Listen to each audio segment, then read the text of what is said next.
Autorizada a cobrança. Bateu de perna direita ali no segundo pau, subiu de cabeça, Mondragon!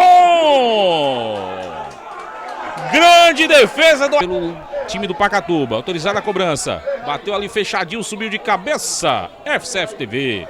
Futebol cearense é assunto nosso. Do passe. Dudu Caririaçu deu voltando. Ali ajeitou na perna direita, rolou pro Jefferson, bateu pra fora. O Guarani, a decisão.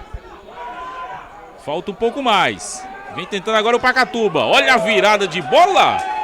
A finalização ali do zagueirão do time do Pacatuba. Gira, leva com a perna direita pro meio para bater. Rasteirinho em cima do foguinho. Olha a sobra. Caiu. Pra fora. Chegou Pereira. A sobra com o Dudu Caririaçu. Encara a marcação do Marcilon. Trouxe para a perna direita. FCF TV.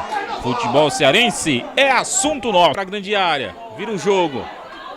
Para bater de longe João Vitor. 46 minutos. De perna canhota vem para o lance o Dudu. Preocupação para o time do Pacatuba. Autorizada a cobrança. Bateu a meia altura. Gol!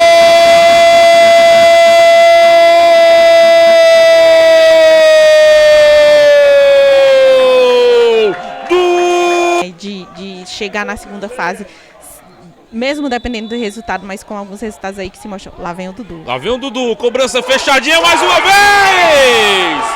Gol!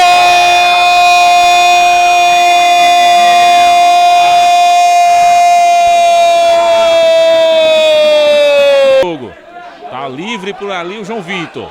Ajeitou no peito, levou para bater de direita. FCF TV.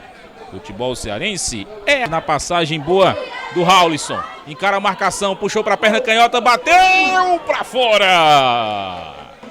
Que jogada agora do Atlético.